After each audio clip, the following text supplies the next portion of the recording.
Přiznáváte že jste byli Pána Boha neposlušní a že jste se tak provinili proti němu i proti bližním? Jestliže toto přiznáváte, odpovězme všichni nahlas společně. Přiznáváme.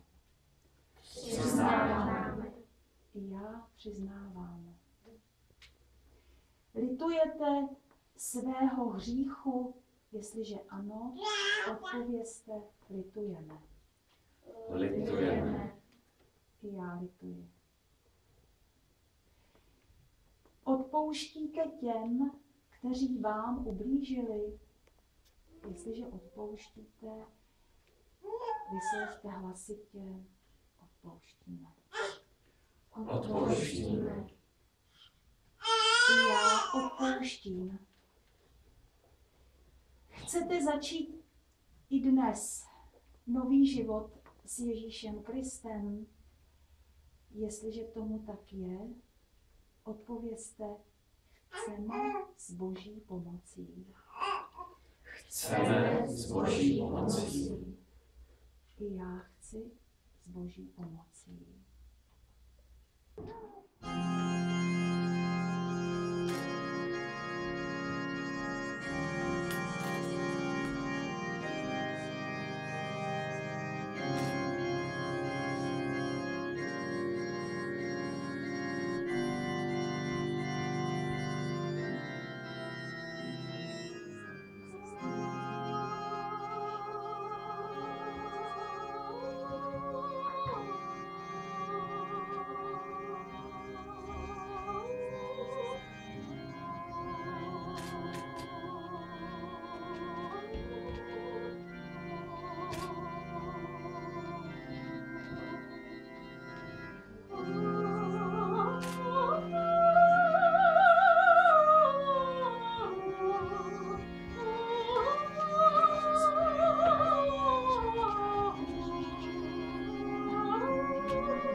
Bože velký, laskavý, každý z nás to dobře ví, že bez tvého požehnání marné naše počínání.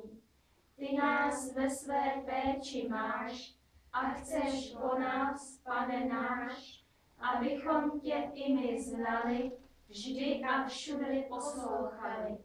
Prosíme tě, Bože náš, ať nám k tomu sílu dáš, abychom ti věrni byli, ke tvé cti a slávě žili. Amen.